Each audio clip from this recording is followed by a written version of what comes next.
Buongiorno. It's How Long Gone. Jason, I'm in Milan. It was a beautiful day today. I really got my steps in, as they say. What's up with you? Ciao, Chris. How many steps did you take in Italian, please? Not in the traditional imperial measurement system. I need kilometers or meters, I please. apologize. I can't. I can't do that. You can change the setting in your health app, just to let you know. Oh shit. Okay. Well, I'll do that later. Yesterday I did touch 20, which is pretty extreme. I feel like I didn't feel great. 20,000 steps. Yeah, I didn't feel great. It's not like a broken record, but the question of footwear does come to mind. I know you travel internationally, you walk a lot. Is this another day spent with sockless penny loafers chewing up those cracker-ass heels of yours? My heels look good, bro. Don't do that. No. Sorry. For listeners at home, Chris's heels are on fleek. I get pedicures. Don't put me on blasty like that. Shea butter, zound, coconut oil on the face, on the dick, and on the heels. Everywhere. I actually... Baby feet, baby face, baby dick. You were saying something? I can't. I don't even know. I was wearing... Okay, 20,000 steps because you had to look at all the men's wear because you're there for... No, this is not clothing related at all. This is Salone, baby. This is looking at furniture and gay guys. This is totally different. No clothes at all. Okay, this has nothing to do with Fashion Week, guys. This is gay guy stuff, okay? Michael Scanlon described it as looking at corners that hot gay guys designed, and he's exactly right. I went to look at corners. Yesterday, I went to one of the most beautiful apartments I've ever been in to celebrate Michael Bargo collaborating with Yves Solomon on some fucking... This guy made fur, like mink tablecloths and rugs. It's amazing. But that's what I'm dealing with here, is what I'm saying. We're looking at mink tablecloths. So it's a bunch of unemployed people looking at interiors, and then you have a dinner? No, that's the thing. No, it's a bunch of rich people that seem unemployed, but they're all gay and hot. That's the confusing. Oh, no, I was talking about you. Oh, no, I think most people are employed in the interiors industry, which is relatively booming. Me, yes. There are other people like me as well. Yeah, there are other people like me. Right. No, you're a part of the media, the glitterati. Yeah, right. Yeah, totally. You're not. Come on, Chris. You're a little glittery. I mean, you're not the most, but you're shining. No, but it was a fun. I mean, it's great. There's just too many people here. It's fucking crazy. It's like how it's like anything else in these cities. Something starts really going, and then every brand wants to get involved, and then it's like, wait, we don't have the infrastructure for this really. And you know how Italian people are. They're stressed out. I mean, we're coming off the heels of Adam Scott Coachella. I know all about it. A small town not being able to handle the infrastructure and influx of hundreds of thousands of people descending down to look at these queer little corners and these mink coasters. It's honestly kind of like, I mean, it's okay if you get around by bike, but it's the kind of thing where you look at something on a map and it's like 35 minutes by foot, 40 minutes by car, 10 minutes by bike. Like, that's literally the vibe. You know what I mean? So it's like... Okay, so Manhattan, you must feel just right at home. Well, I'm fine because I'm able to Lime, but Alex cannot ride a bike. So it's... And it would be... it probably wouldn't be the best idea no matter what. So I'm sort of like, if I'm with her, I gotta hoof it, or I gotta fucking sit in an Uber and argue with some guy because he's clearly taking me the wrong way. You know what I mean? To get a little extra money out of this little tourist ass. Yeah, he loves when Salone comes. Yeah, all these little twunks coming through. They don't know their east from their west. Literally. So anyway, but yeah, it's been good. Honestly, the weather's been so nice that it makes a big difference. All right, 2026. I'm gonna hire your guys' celebrity hypnotist, and we're gonna hypnotize Alex into becoming a expert cyclist. I think she would learn in the right setting. You know what I mean? Over her feet. What is the right setting? Exactly? Not a major, like an Hermes activation. No, I'm saying not a major metropolitan area where other people are. I think maybe like an empty parking lot on a Sunday, dirt road in the South. You know what I mean? Really, like the way that your dad taught you to drive a stick type shit. The way where you learned how to ride a Harley Davidson right by my house in Glendale. Exactly. When I what do they call it when you lay her down? I laid it down. You laid her down? No, I didn't. I didn't lay her down. I wish I would have laid her down because it is fun to say. I wish I did. But I mean, it would be cool because also since you have such good like core strength and your like hip glute activation is so dope. Like even if you laid a Harley down, you could probably like pick it up. It's not even a big deal. Oh, and no, totally. I wouldn't even notice. Yeah, it would be. It would keep on going. Besides the rug rash, I would just keep on going. No problem. That'll buff out. Yeah, I mean, I noticed a little bit on social media. I mean, we're coming off a couple days off the 420 hangover, but I feel like, you know how we've been talking about like people don't care about holidays anymore. Like Easter comes and goes, and people are like, what the fuck? Like I don't give a shit. The fake holidays that we create, like a 420 to celebrate something. People are even kind of all set on celebrating that. It seems, right? I didn't see anything. 420 was quiet. It was quiet this year, and I follow Wiz Khalifa, and it was still quiet. So it's you follow the loudest account on social media, literally, and it's still quiet. I follow the pack. I follow the human pack, and I still it does feel quiet. It does feel quiet. Speaking of the pack or the packette, there's a lot of memes and discoursing. Yes, quote unquote. Ain't nobody said none about 420 this year. Y'all must be on powder. On the powder, yeah, and I believe. Well, I believe in this powders case, are trending, right? Powder. Well, powder encompasses so many things. That's the thing. Weed is strictly weed. You know, weed to me in the 420 sense means packing a bowl and smoking it. You know what I mean? Obviously, edibles are included, except THC beverages, etc. But we don't really. Whereas powder, we're talking cocaine, meth, ketamine. I mean, what crushed up pills? It's not a communal activity. We don't go to the park and all grab lunch and a 12-pack. And pull out the fucking spoon unless we're on the Drake Iceman Frozen exhibition. Iceman coming soon. But yeah, it's true. That is true. It does feel a little more. It feels less easy to celebrate together, I guess. You know what I mean? Yeah. Once you light that spoon up, you're not necessarily pulling out the frisbee with the gang. You ain't circling up the homies to pass the needle around after you load it. I'm gonna smoke some fentanyl on a bus, and then I taught my dog a new trick. I'm just there's no hula hooping over there when that's going down. That doesn't really work that way. You do one hula hoop and then you kind of stop. It's just kind of like it's a hula hoop fent lean. And wow, that's actually my thesis at art school. You got to take a break. I take photos of people on a fent lean and I paint hula hoops on them. That's not like restructuring. That's not a bad idea. Give them something to do. Mindset. What is it? What you saw also that the UK has now banned anyone born.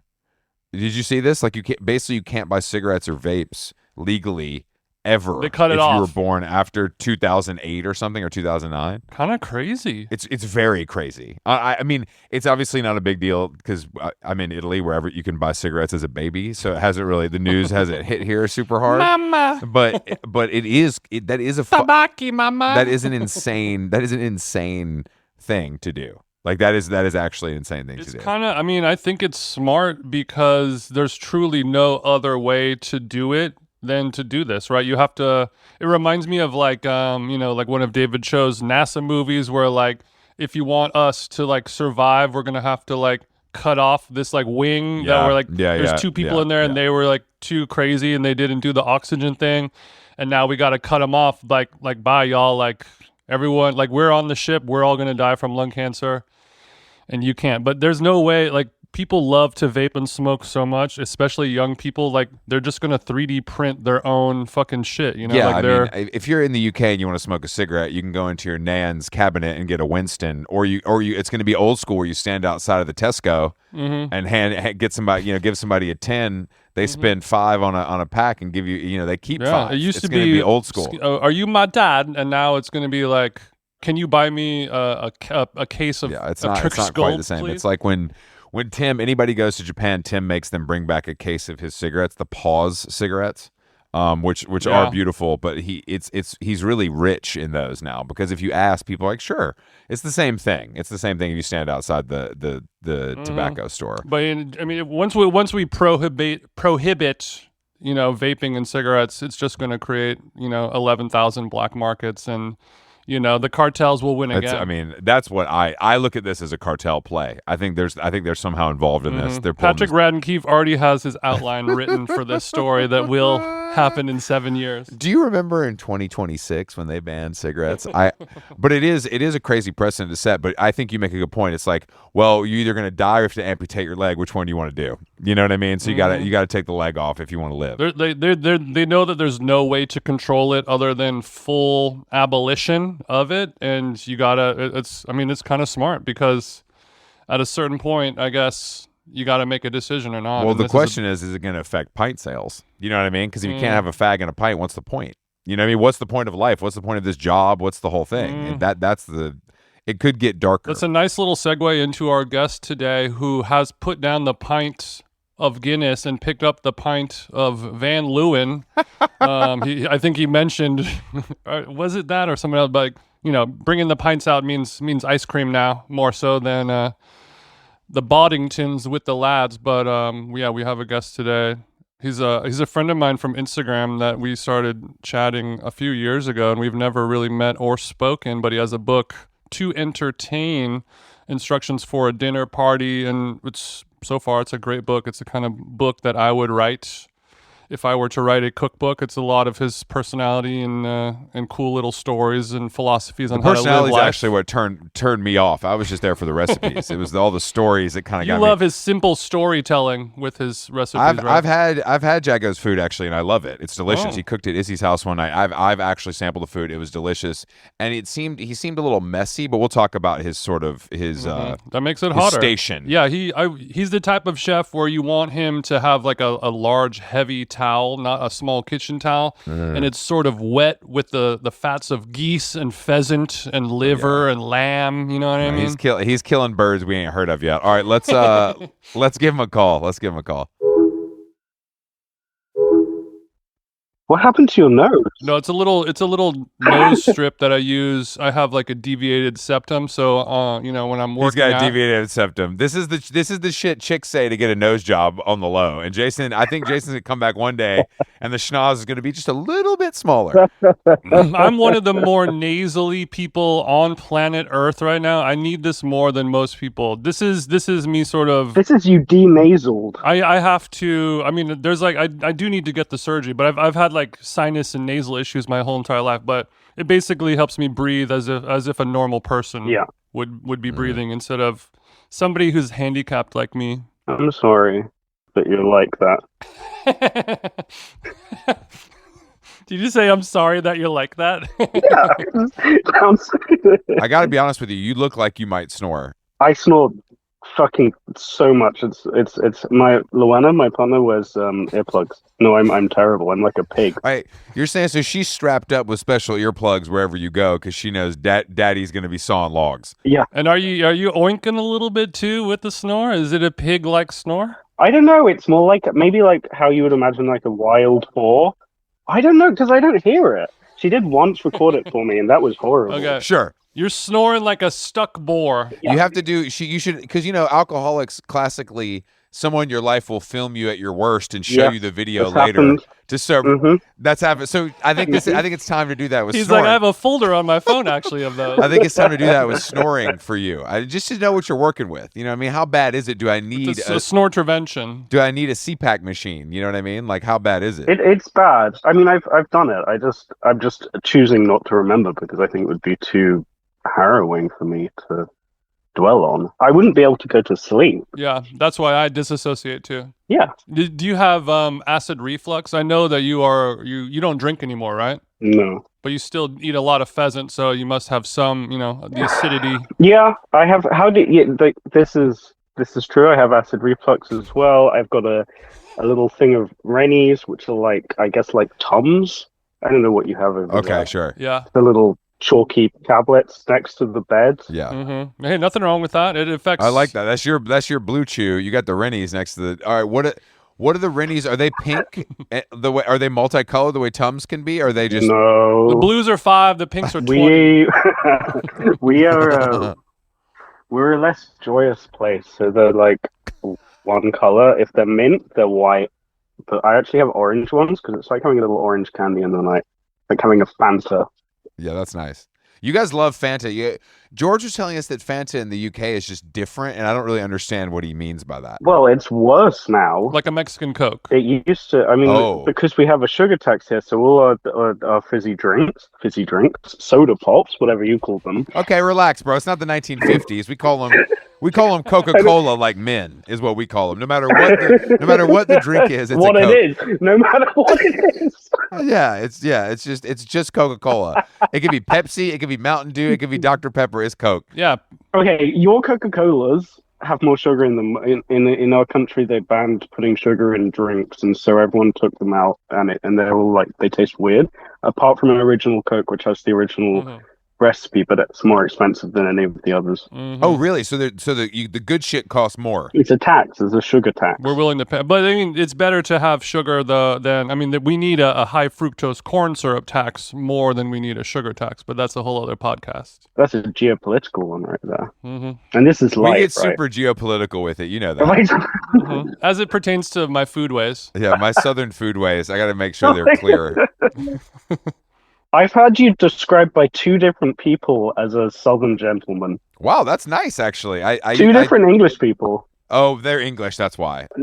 Well, are you not a southern gentleman? Look, I would love to think that, and so would my mother. But I think other people would maybe use some different descriptors for me. You would, especially by 2026 terms and standards, you are definitely a southern gentleman. You will hold a door open for a guy, no matter how hot he is. It doesn't matter. That's just right. cool. I don't care. Look, I'm an equal opportunity door holder. And I do dole out the yes sir and yes ma'am to the point where people are like kind of weirded out by it. But it's hard to when it's baked. It's just like hard to shake that. You know what I mean? It's like the whole life. Do you call your father your daddy? No. I only call my boyfriend that. No. My dad. No. He calls him Pa. No, I don't call him Pa. Pa.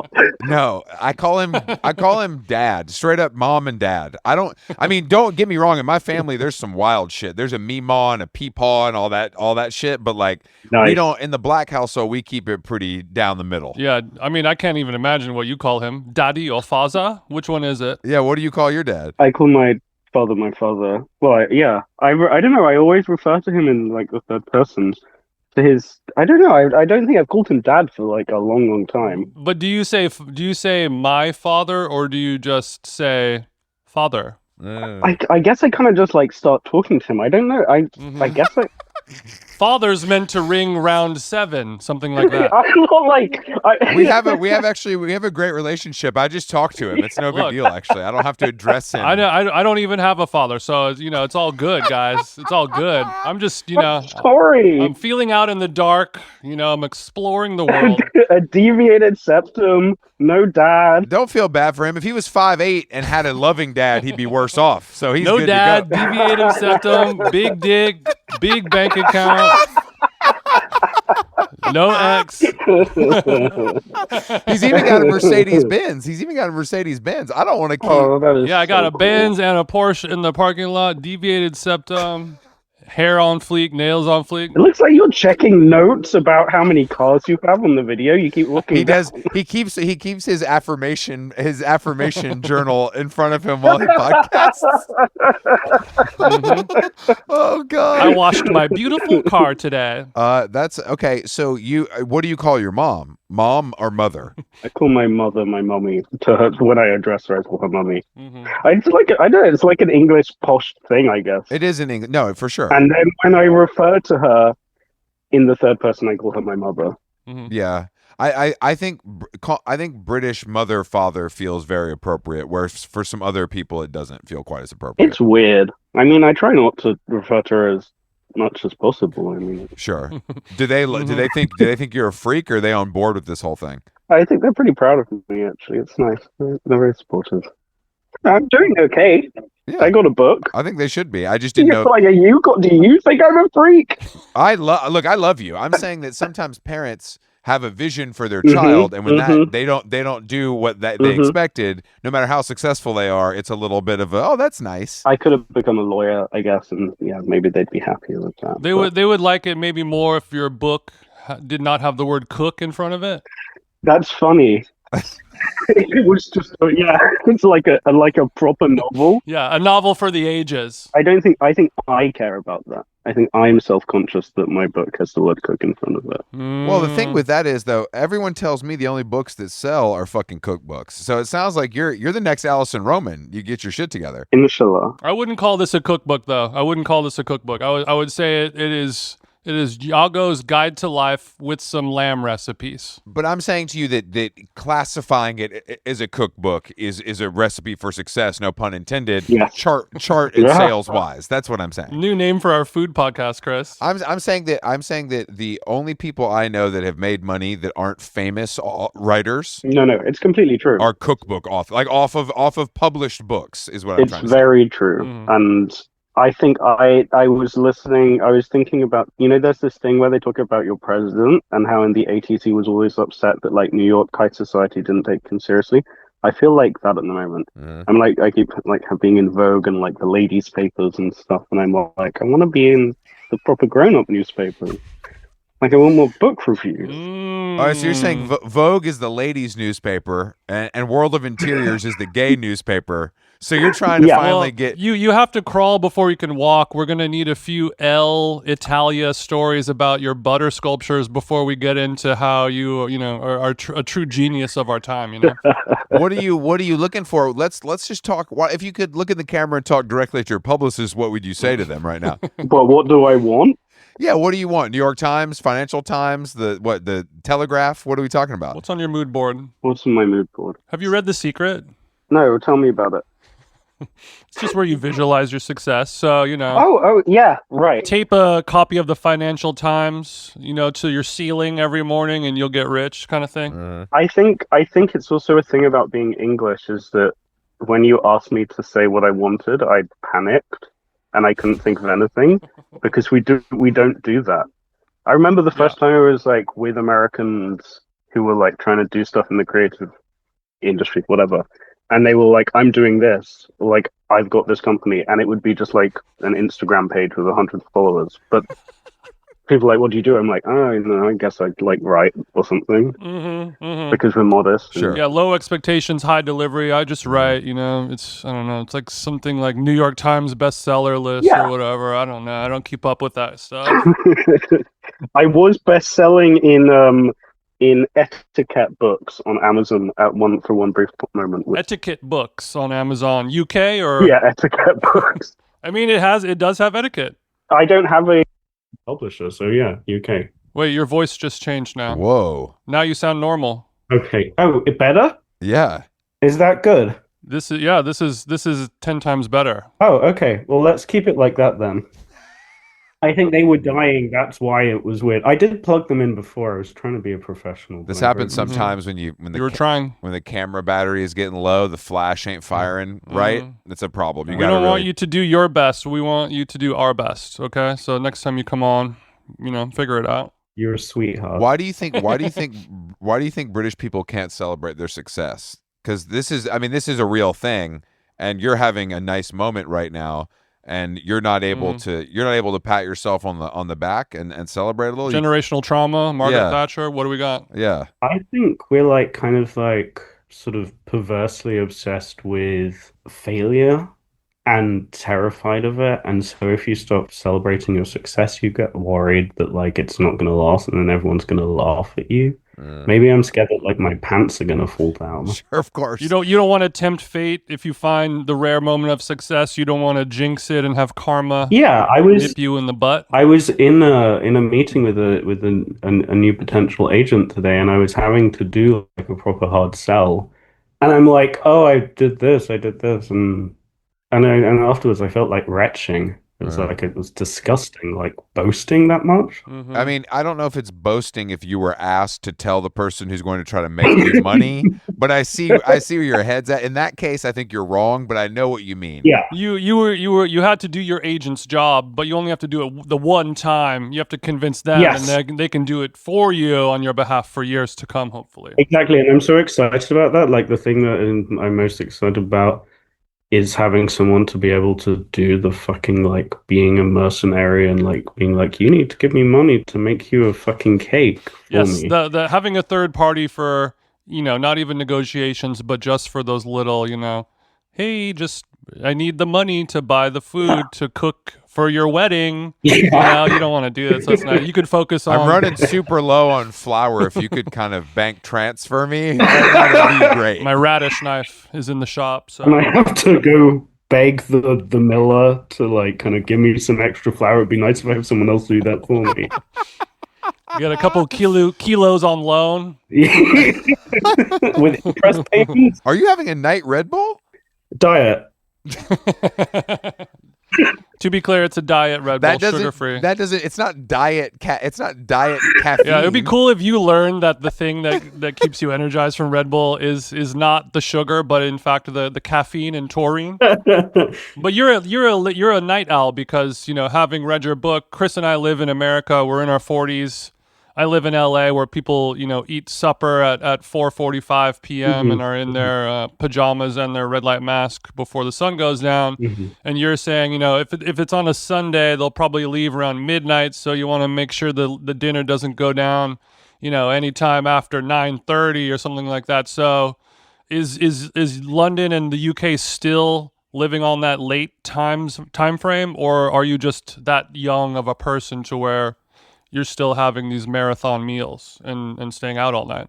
I was younger when I was beginning to write it, and now I'm like going to bed at 9 because I'm really busy and like I have my salad dinner. Like it's like, you know, it's like you have the persona that you have on the internet where you're like, oh, I fucking cook pigs and like, as you said, like pheasants and birds that we haven't even discovered, which I do sometimes, obviously, but most of the time I'm eating like fucking brown rice and steamed vegetables and grilled. Well, I mean, I think this is an evolution that comes to all of our chefs, you know, 20, 30 years of Bourdain living. Yeah. You know, by the end of his life, he was, you know, he's in his 50s. He put the knife down. He's, you know, he's making spaghetti with butter for his kid. But you've already done all of that. And I think young people nowadays have already lived all of their adult life. They pre-age. Yeah, you're settling into, you know, the second and third act of your life at 28. Do you think it's sad? Yeah. I think it's sad, but you're sober, so there's nothing left for you anyway. So it's fine. Well, that's what I thought. Like before I got sober, and I didn't. Chris, you're also sober, aren't you? Yeah. Almost 10 years. It's not a secret. Yeah, it's a big secret. Yeah, my life is. It only comes up every half an hour on this show. Yeah, it's gotten considerably more boring. But I'm saying like what are you gonna do after 9 o'clock? You know what I'm saying? Well, this is what I feel. I mean, like, watch more TV. I don't even own a TV. So it's like really. So you're going to chug a bunch of Red Bull and read a book? I have to go to a play tonight. I'm sorry to hear that. I know. But, you know, it will be great. But the Red Bull, I'm just tired at the moment. I'm sick. And I'm having to do too much work. Okay, so when you're saying you're having to do too much work, let's walk us through a day in the life, King. Because I just because I don't. Well, I mean, I know you guys go to the farmers market or whatever, but what the fuck else do you do? Well, he's on a media tour right now, so it's exhausting. They pay you for the press, not for the book. You know. What I mean? I think it's a combo of both, and I want to see what it's looking like because I feel like you're gonna have a freaky little schedule for us. So okay, let's do yesterday. Great. But then when I say it, it's like doesn't actually even sound like very much, and I'm like, oh, I'm really lazy. Bro, I was complaining about I'm in Milan and I'm tired from walking around all day looking at. Chris is exhausted from checking out bathrooms. You're like trying to finish an essay about octopus. Yeah, exactly. Which I don't eat because it's too clever. And I'm trying to edit out the racist jokes on this show. We all have jobs to do, guys. Everybody's got a cross to bear. All right, so you're saying, all right, look, yesterday in your life, what are we looking at? Yesterday, I did a podcast in the morning. I answered some emails. Damn, this is you're living my exact life. Yeah, I made a chicken soup with a really nice a peanut kind of base. It was delicious, actually. Hold on, you put peanut base? Peanut base? What the hell are you talking about? I just put some peanut in there, as well as the fucking what's the Thai spice where it's like massaman. Hold on, know? You put in, is it peanut butter or do you just throw loose peanuts into chicken broth? What do you think? I honestly don't know. Do you crush them up? At this point with you, honey, I don't know. Yeah, peanut butter. I used like the smooth peanut butter. I used an. I was hoping you took off one of your Demila Muster boots and fucking smashed the peanuts on the fucking, sprinkled them in a little bit. I had to dig them from the ground. You were thinking like a Thai satay, Southeast Asian kind of thing going on. You weren't just like blackout. And just like maybe I put peanut butter in the soup. You look like a fucking insane person. You know, like it's a massaman curry. It's like it was like a bastardized version of the massaman curry. Okay. Like a peanut soup. I made that. There was something stressful, but it's not in my diary, so I can't remember what it was. Then I had to cycle across London to Clapham which took a while. Not Clapham. Yeah, exactly. Oh, yeah, because it got famous recently for having all those. It's funny because it's like one of the fanciest parts of London, but Okay. apparently overrun but with gangs. If you can't clap them, join them, as they say. That's what I always say. Okay, you rode the bike to was it your own bicycle, vintage and rustic, or was it an electric lime? The latter. Mm. Okay. I'm a man of my times. People think I'm like some kind of fucking. People always like, oh, you're dressing. I always wear a fucking t-shirt. Everyone is mean and like. No, bro, you're funny. giving a guy who cooks by candlelight, and you know it. Yeah. Don't even say that. You create a visual aesthetic. I know you guys have electricity because you're podcasting right now, but otherwise, I wouldn't be sure. I had to actually borrow a generator to do this. All right, so you biked all the way to Clapham. What was in Clapham? I had to take a phone call, but it was just before I was meeting a chef at a place where a really great restaurant called Crispin. It's at a museum called Studio Voltaire. Next week, I'm cooking a big dinner for my book there. I was doing a site visit. I had to have a phone call with my friend Zoe in New York, first of all. Had the site visit. Then I went to the library. I met my friend Isaac. Then I had to cycle. I went to a birthday party for this restaurant, Clipston. And then I went home. It's like, but then when I tell you that, it sounds like No, that's a long day. No, that's a day. It sounds like someone's day off. No, that's a long day. It sounds like a beautiful summer day of a student. You know, Yeah. rode my bike to the park, hung out with Lucy. I talked to Zoe for a while on the phone. She's doing okay. Yeah. Bro, your life is a Bell and Sebastian song. Dead ass. Dead ass. Dead ass Bell and Sebastian. Was Zoe going through it, or did she just need to catch up with her? Were you providing counsel? It was about a shoot we're doing for an important French fashion magazine. I wasn't just chatting. So when Zoe calls you for the important French magazine shoot, you're bringing to the table some food. Yeah. In this case, I bring food to the table. I bring food. I just wanted to make sure there wasn't. What do you do for a living? I bring food to the table. No, well, I'm not actually. No, for this one, I'm being profiled by the magazine, so I'm being photographed. I will do some food. It's about me. As it should be. As it should be. So all right. So okay. That's a pretty full day. I mean, that doesn't. To be fair, I mean, you're not working in the mines, but that doesn't necessarily sound any different than Jason and I's days. You know, depending on what we're looking at. It's what success looks like now. Like basically, it's like going and like meeting someone and having lunch somewhere, and then going somewhere else and having a coffee or a juice. And this is what happens though. Like I'm in Milan and I'm feeling unmoored because if you're out all day, I start to feel crazy because I haven't had laptop time. I feel like I need 2 hours in front of the computer to feel grounded. Just to feel like I know what's going on. Sucking your thumb and with one hand. I've already got my 2 front teeth are sticking out. I've been sucking my thumb so much. He needs his Twitter baba, or else he gets angry. Not even that. I can the social media stuff. I'm happy doing on my phone. I literally feel like I can look at an email on my phone and it doesn't register in the same way as it does on my computer. I can't do email on my phone. Yeah, I mean, I do obviously in a pinch, but like if I'm really, it's undignified to type an email with your with your little thumbs and with your thumbs. Wouldn't it be better if the English government decided if you're born after 2009, you have to email on the medium screen? You can't be the small screen or the big screen. What do you think? That's a nice idea. I think that's a great idea. I also don't know what the big screen is. There's your television, your computer, and your phone, and people email on their on their TVs. Well, no, not really, but it was more of a reference to people will say like I leave my job on the medium screen. I can't wait to leave my medium screen and go to my big screen at home. I'm sorry. I thought it was the thing I'd missed. No, you don't have a TV though because you're such an anarchist, or because you don't watch Love Island? No, I really actually, my cousin was on Love Island.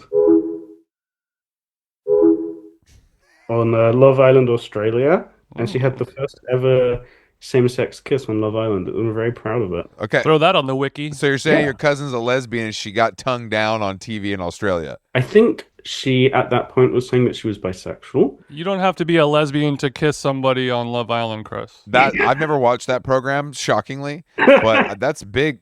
I know that was big for your family. They got you and they got her. We're taking over. It's a whole thing. We're like, Rackham's in charge now, bitch. That's what you're saying. Yeah, exactly. No. What did she go on? What did she do after with her post Love Island success? What did she turn that into? She finished her master's. she is a businesswoman. Sure, She sure. Do you mind Mhm. explaining which business Like that in an is? Andrew Tate kind of way. Got it.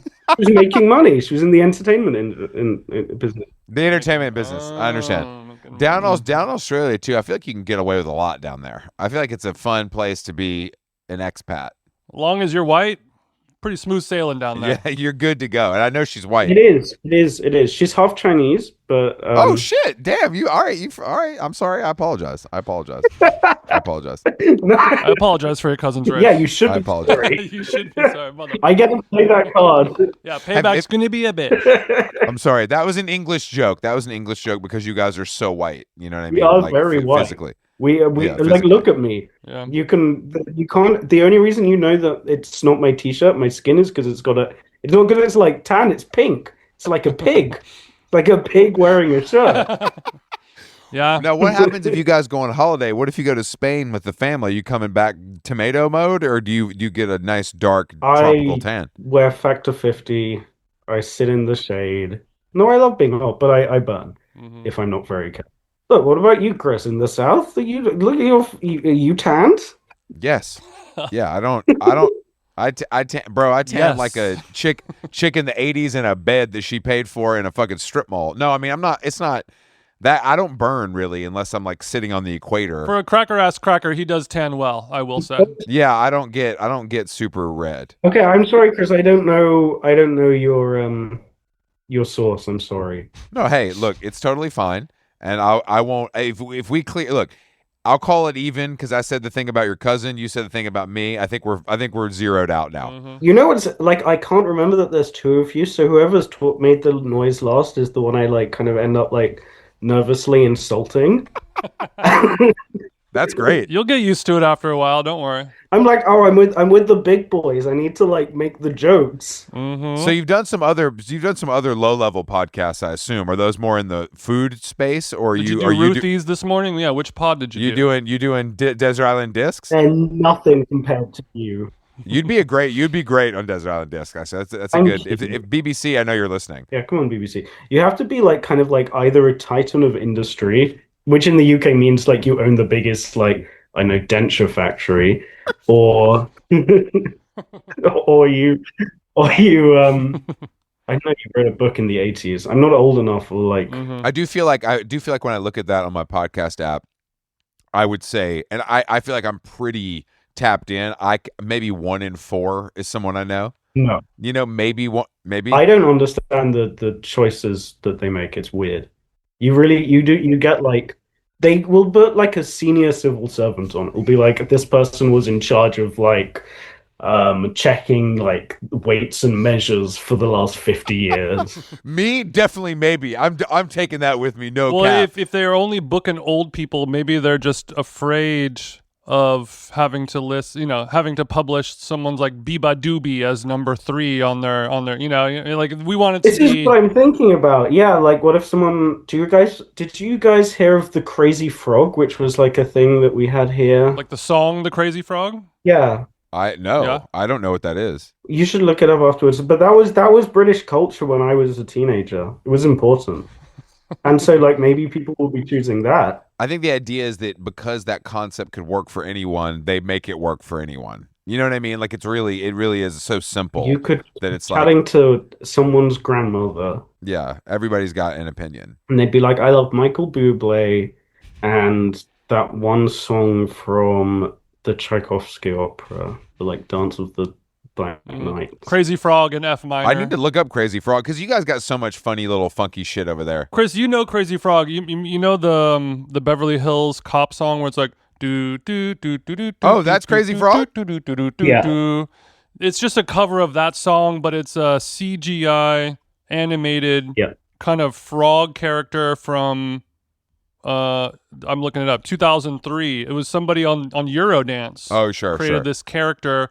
And when the song drops, the Crazy Frog says the words Crazy Frog, and then, it turns into an anthemic dance song. Oh, that sounds good. It is actually okay, but what happened was it became a ringtone, but like on early phones. The gift and the curse. Marketed by the ringtone provider Jamba with an exclamation point. There you go. And it was number one for like an ungodly amount of time, and I remember they refused to play it on our one radio station because you'd all have to go around the radio to listen to the one radio station, and they'd be like, "We're not playing this," because they didn't think it was proper music. It is not proper music. I will agree with them. When the Beatles started, like when the Sex Pistols, Crazy Frog, all these things where they Crazy Frog was the very first Trojan horse, like the Sex Pistols, but for slop music, I guess. They're the first slop.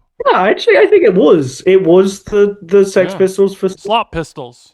You got to respect innovation. Mm-hmm. It's like Green Day is like the Crazy Frog. No, I don't. And yeah, Green Day is to Crazy Frog as we talk about Green Day a lot on this podcast, so I'm glad that you brought that up. I actually love Green Day. I love early Green Day especially. Well, a lot of people love early Green Day, but I think eventually Billy Joe is going to come on the pod and we're going to be able to grill him like one of your fucking birds. Yeah. Will you spatchcock him first? Yo, chill, bro. Chill. I ain't into all that shit, bro. I mean, we've referred to him as having a lesbian haircut for a couple years now. You know, he's really transitioned. But I think Billy knows that, and I think he's leaning in. Own it, girl. I think he's comfortable in his skin. I think he's so rich that if he wasn't comfortable in his skin, there'd be a problem. Mm-hmm. Yeah. What does spatchcock mean? I know it's a term. I know it's a phrase. It's kind of face down, ass up. That I understand. In the oven at 350. It is. It kind of is, to be honest. It's where you. So you're saying when the chef is bottoming? Is that what you're saying? No, the chef is. I'll let you. I'll let you explain. Jason, go on. You're the expert. No, you're the expert. No, you both are experts. It sounds like little freaks. But I would rather give you the floor, sir. Thank you. Yeah, it's where you slice like through where the rib cage of a bird is, and so you open it up so that you have it flat, so you can cook a bird flat and quicker. Okay, basically. Oh, that's a very fun term for that. Yeah. Mm-hmm. Yeah, it's good. Yeah, you spatch that cock. You spatched it, bro. I get the cock and I spatch it. You didn't go to school for this, right? Are you a self-taught shorty? Yeah, I studied politics. Oh wow, how's that working out? This is fine. I got very good grades at school. I bet you did, little kiss ass. You were a little brown noser, weren't you? No, I was always getting expelled all the time, and I got good. I just go to school drunk. Okay, so you were partying, but you could still pull it off. I'm like, no, fuck you. I wasn't a nerd. I got quite good grades while being blackout drunk. Yeah. Well, then when did you discover the knife skills? I always liked cooking. I would cook for my friends when I was a teenager. Luana, my partner, who was also at the dinner when you were at.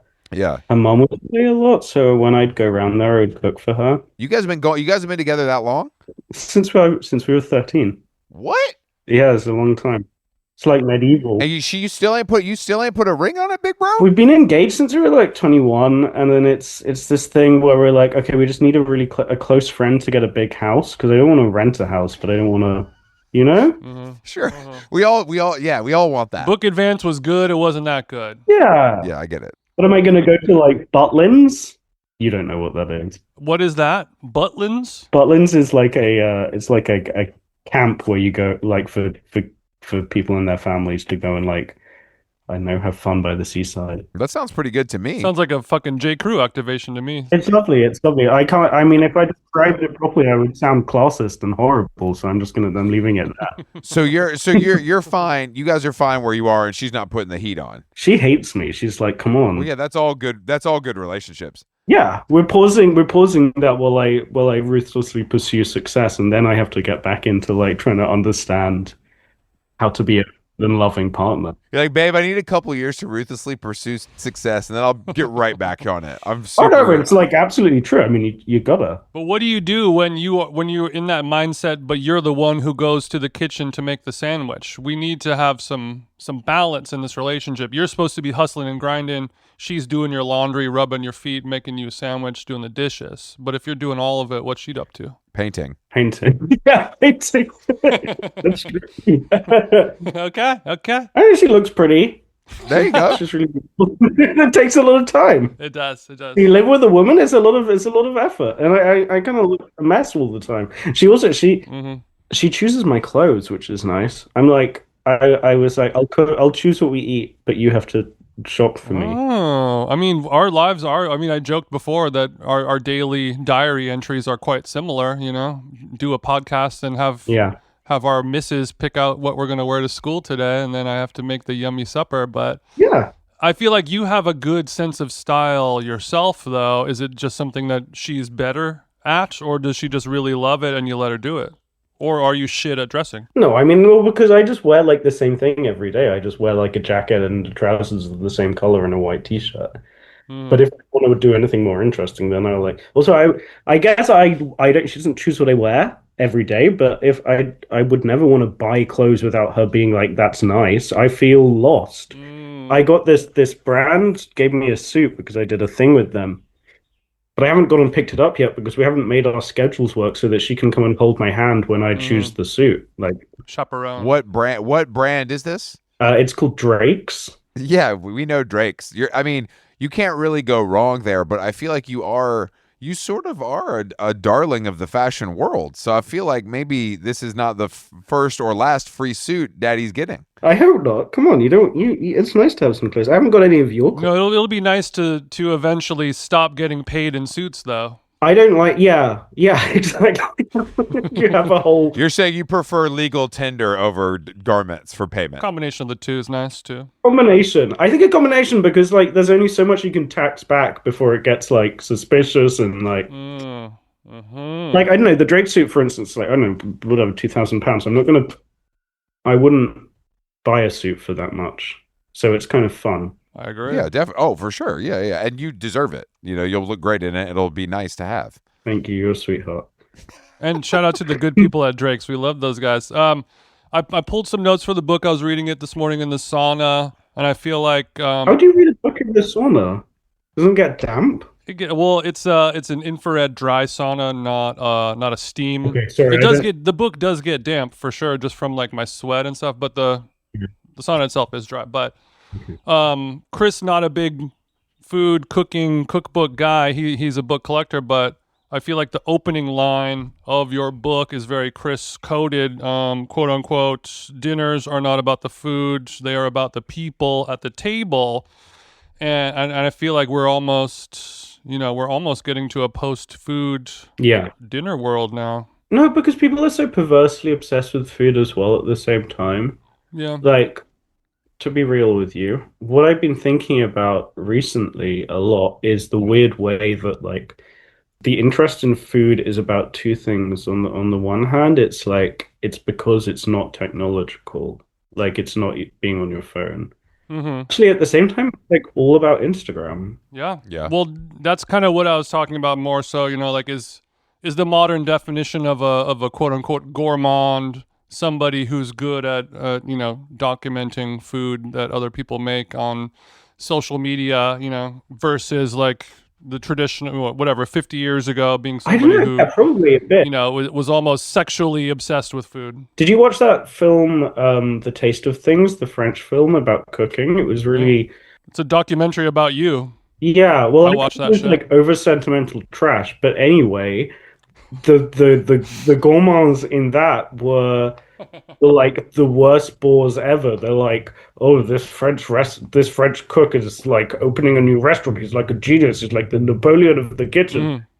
And you know what? I always think that like maybe people when they were obsessed with food in the 50s, they were bores in one way, and now people are boring in another way, which is like posting pictures and then I agree. I agree. Counterpoint. I honestly feel like the heyday of like the plate eats or my phone eats first, like Instagram culture is over. Like Yeah, I feel like I see that a lot less now. Like I don't I think like you so. don't see people at restaurants with like a fucking ring light and you would have like 5 or 6 years ago. Yeah, I think that was weird because that didn't really happen in the UK in the way I think it was happening in America because of the like British like self-embarrassment. But Mm-hmm. I do think that like now, like people who are posting pics of their food, which I do all the time, but it's because it's kind of like linked with how I earn money. And most of the time, like food posters are just kind of like doing it as part of, Mm-hmm. the hustle. Yeah. I think after COVID, we moved the ring light inside of our automobiles and started filming ourselves eating the food in there. Eating there, isn't it amazing? And also they're eating all the stuff that's like weird colors in the car. Well, I don't know what you mean by that. Dude, I talk about this all. I talk about this all the time, man. I get the only food videos I see on Instagram are guys eating insane cookie collaborations in their car, Yeah, and they bring like a jug of milk and pour a glass of milk in the car. It's all in the car. Well, because it's embarrassing to do that in public. it is embarrassing, but it's also embarrassing to do it in your car. Also, to get, And also, like, they probably got mice in their cars because they're like got crumbs everywhere. I ate so many novelty donuts in my car that the rats attacked it. Is a bad way This to is go. the Ratatouille sequel. Hmm. We gotta get to work on this, guys. That's it. Yeah. The rat has now become he runs a content creation studio in someone's car, someone's Audi. No, bro. He's got the new Bronco. That guy eats crumble. You want to go there. Stay away from the Tesla. That guy's testing vegetables. Close It's up different. shop. All his homies come and eat all the crumbs. Would they have like so they would have a big like gas guzzling car, Typically, yeah. not like a small one. Does the big Tesla that you guys have, the truck, does that run on petrol or on electricity? No, it's electric. Don't act like you don't have Teslas in London, bro. We do have Teslas, but we don't have the big truck ones. You don't have the Cybertruck? No, the Arab guys don't drive Teslas. They drive Bentleys and Rolls. He don't know about that. When he's down in Mayfair getting $100 cup of coffee, he's not Yeah. rubbing elbows with Cybertruck drivers. And our Waymos have people in them, which is weird, like drivers. You're saying the Waymos are still being tested, so they have a chaperone driver in there Yeah. just in case. Yeah. So you see them all the time, but it feels a bit like kind of like the Flintstone car, you know, like where they're like using their feet to make it go along. Yabba dabba doo ass car. We're not quite in the future. What is your relationship to America? How have you? I assume you've been to like New York and LA, but have you visited other parts? I went to Las Vegas to fly out when I was 15. I haven't been to LA as an adult. I've been to New York a bunch, but not to LA. That's far. I'd like to go. Someone should bring me out there. I'll work on it. Your wish. Maybe our good friends at littlebrown.co.uk will get it in the budget, do a little LA book tour. I can set it up for you.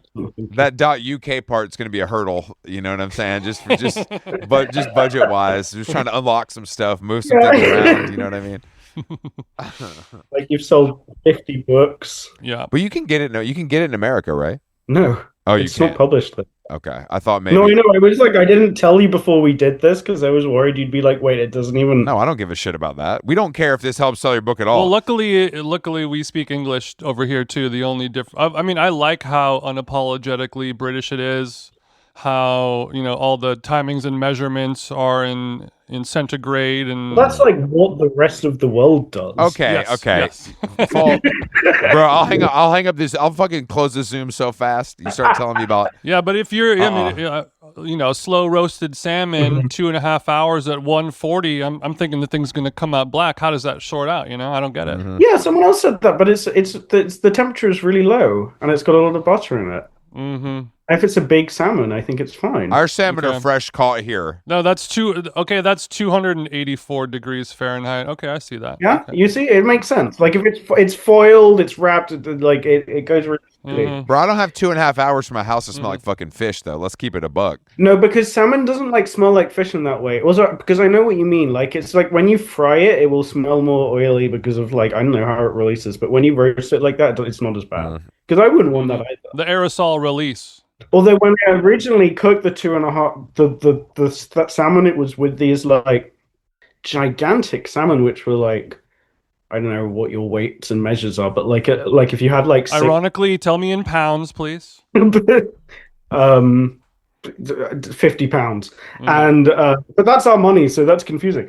And it was in all night, and it was in a massive Georgian house in Dublin in an Argo overnight. So I think that was where the idea of how to cook it comes from, which you don't have in Yeah, Europe. get a little 44-pound salmon. I don't know why it's not published in America. I don't know why people don't, because like people keep saying like, oh, I don't know why it isn't like it, but maybe it's too English. Maybe they're scared of me. Well, I think it's the classic thing. If you have to show and prove that it works in your own country before they will, do a run. Go wide with it. We're not ready to go wide with you just quite yet. Who's hiring you to do all these freaky little dinners? Like, what's the clientele looking like? It's like galleries and some individuals.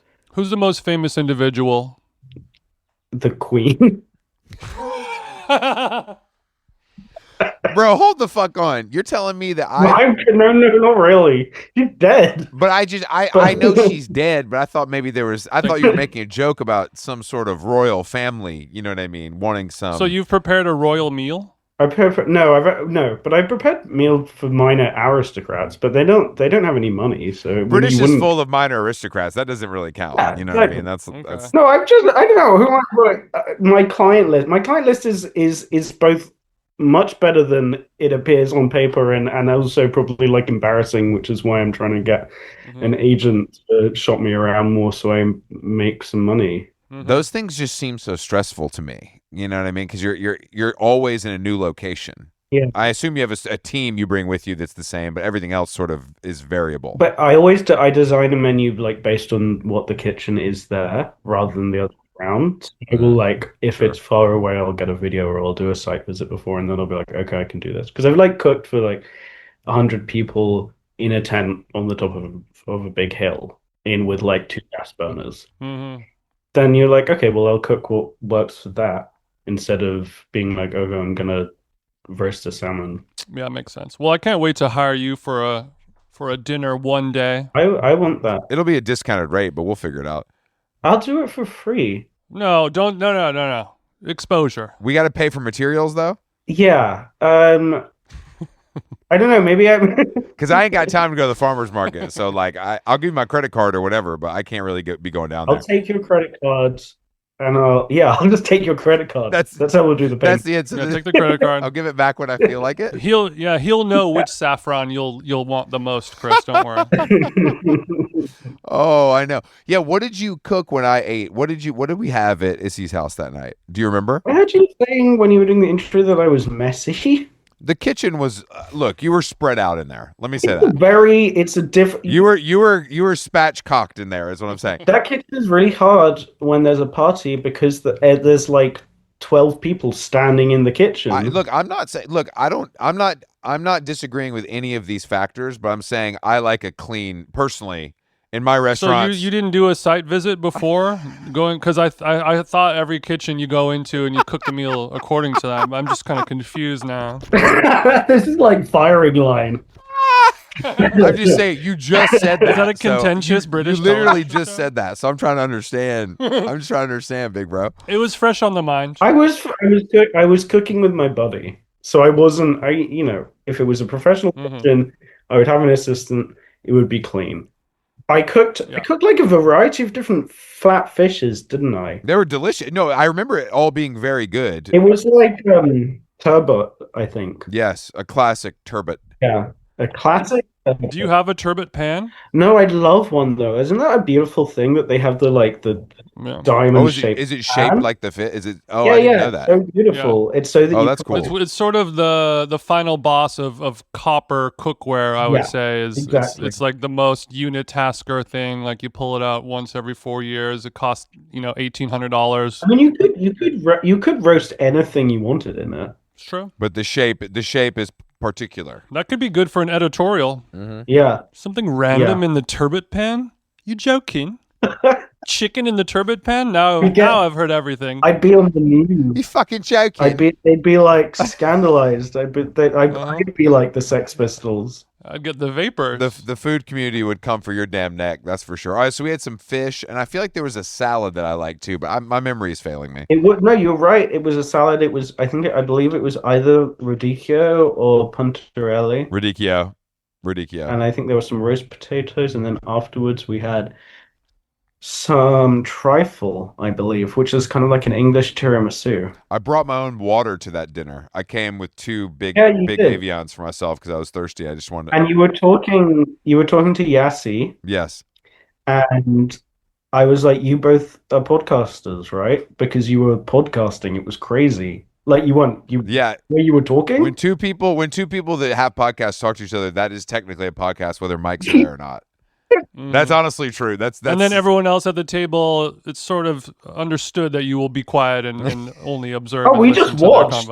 Yeah. We just watched. It was wonderful. You become an audience member. Witty repartee that was coming off those two. Yeah, you guys just okay. Well, chewed. Chris, I'll ask you this question: how sexual was this meal on a scale of 1 to 10?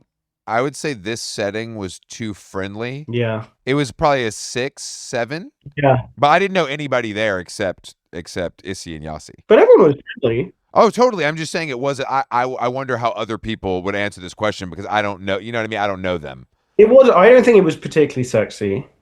It was friendly. But Jason's saying the sex is oozing out of you and you don't have a choice. It's on the plate. I don't have a choice. It's on the plate. It's in my hands, my face. I walk around. I mean, like, I know that in America I've got like weird teeth and like a funny face, but in on these islands, they're like, wow, that is a handsome young man right there. Sure. So you're saying if you leave your zone, maybe they misinterpret what you got going on, but in the motherland, they see you coming and they say, get out of the way. Actually, you know what, I said that, but you know, Americans also, they're falling over themselves. It's even worse. Okay, so you went from being big turbot, small pond to just every pond is full of shit water. No, the opposite. Every pond is full of ambrosia. Okay, well, so you're an aisle 10 and a mainland 6 is what you're saying. Mainland 7, island 10. Okay, well, are you consciously aware of the sexuality in your cooking and sort of lifestyle and philosophy, or does it just kind of come out? Is it something that you're aware of and you try to include, or is it something that you try to, regulate even? Can I try and regulate? I actually try and regulate. I try and make a little less come out than would naturally. A little less come out? In the same way that somebody's like, hey, this R-rated film should be PG-13. Let's kind of cut some of the depending on your audience. Yeah, like Jason's saying, if you're cooking outside in Ireland for some fat boys under some tents, it's like we're gonna tone it down. But if it's Vogue is coming to XYZ, it's a little you're gonna turn it up. The fashion neurosis dinner. American Vogue did a report on my book party that just came out today. What'd they say? That it was lovely. They were very nice. That's great. Okay. I'm saying they love you. They love you over here. Shout out to your PR. Nothing is to do with my PR. I do it all myself. Oh. I believe that. I mean, no, not nothing. Henry is great. I forgot this was public. I forgot this was public. I thought I was just with these two men having a chat. Yeah, that happens to us all the time because we our producer Ian, he helps us out and he does so much on our podcast. But in every interview, Chris and I are like, it's just us, baby, just him. We do it all ourselves. And it's easy to kind of slip into that mindset, even if you don't believe it. It's like Joey Tribbiani in Friends when he gets fired from Days of Our Lives because he says he writes the script.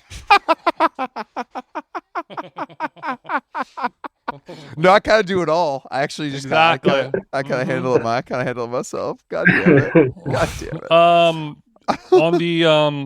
On the subject of serving weeknight meals, you sort of break dinner parties down into weeknights, weekends, Sunday lunch, long lunches, cooking for sick people you're fucking, people your family, whatever. And there's a chapter called Dinner for Lovers, and it was kind of interesting because it's you're really outlining the playbook for fucking food. You know what I mean? In so many words. Yeah. And I like that you were sort of including the importance of yes, it should be a lighter meal. Yeah. Because of the fucking, but also it shouldn't be so Puritan that it sort of takes you out of that mood. So really riding that sweet spot of the perfect amount of cum protein and stuff like that. Sorry. No. I was enjoying another trip. You said cum protein. I know. I was going too far. It was beautiful. It was a lovely description. I mean, that was nice to write.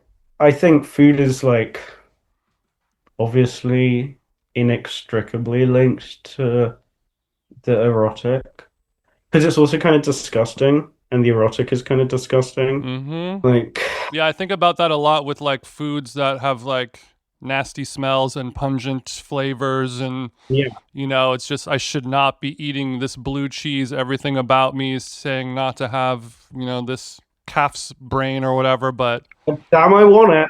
Despite everything, I want it now. Can't resist. Yeah, I don't know. I like trying to.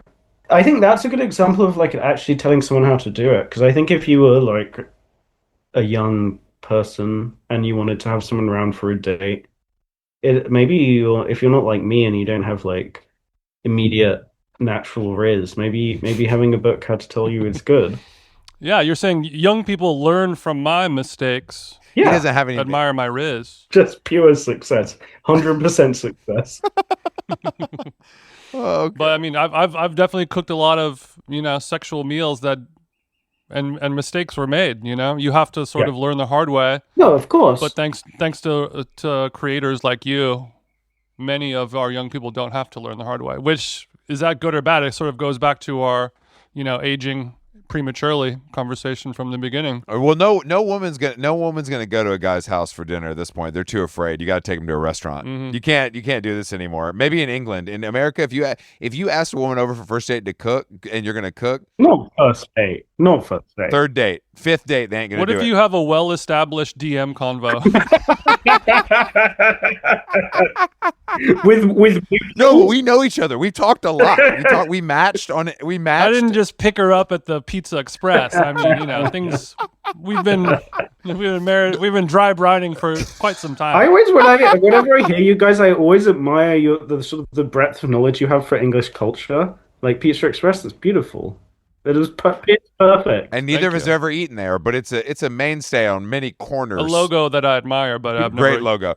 Jason, Pizza Express is feels to me like a less swaggy mellow mushroom in many ways, logo wise. Yeah, I agree. You know what I mean? It's like an AI generated mellow mushroom logo. What's a mellow mushroom? Mellow mushroom is an American delicacy that is located mostly in the southern region. I would say it's a small chain. Like I bet there's 20 of them, maybe 30. Small to mid-sized regional pizza chain that has a Southern America hippie aesthetic to it. But it's low key good. Yeah. It's like the food is like the pizza's good, but it like each person who owns one can kind of freak the decorations as much. Oh, so it's got like I love that where you have a franchise and so you have different decor. But it's all the same, but it's slightly different. You know what I mean? It's like they have a catalog they can choose from, and each person chooses something different. I would say is how. You have a hardworking. Sorry, I'm just plugging my computer. Well, we're almost done, so this shit's gonna die, bro. I gotta go to dinner. Okay. Well, what a beautiful rustic kitchen behind you. Amazing kitchen. Thank you. It is pretty.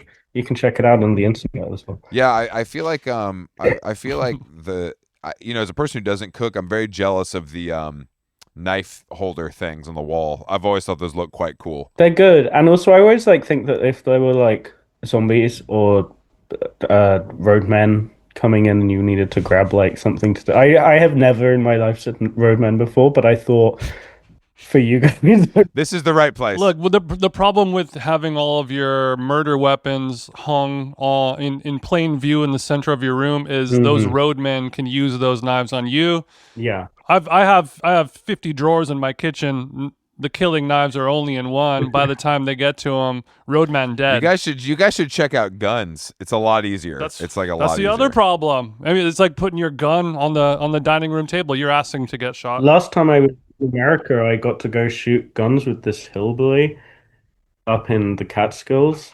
That was so. I'm sure. Does this hillbilly have a podcast? No, he didn't. No, he doesn't even know. I didn't even know if he knew what a podcast was. A real one. You're in good hands, brother. He was a real one. He didn't. I asked it. I got to his house and I was like, "Can I have a glass of water?"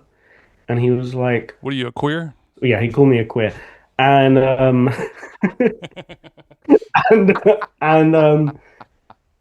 he was like, "No, you can't have a glass of water. I don't have any more cups." He was holding a tin cup, and I was like, "What do you mean you don't have any more cups?" And he was like, "I have a canteen in this cup." Wow. I have cup. I have single cup. Yeah, one cup. Damn, bro.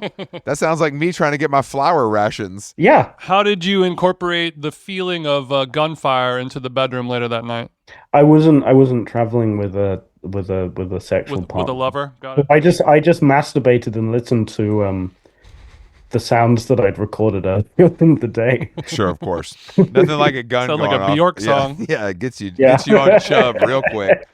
Jesus Christ. All right. Put a Rosalia song on my headphones and start violently jacking Thank you for joining us. To Entertain is available anywhere except America is what it sounds Yeah, like. basically, so yeah. do check it out. No, it was good to see you. Thank you for joining us, and hopefully we can break bread soon. We'll be in London. love that. We'll be in London soon. Yeah, we'll be in London a couple times this summer. We'll hit you Yeah. up. Yeah, hit me up. I'm gonna force you to cook for us in that freaky little kitchen.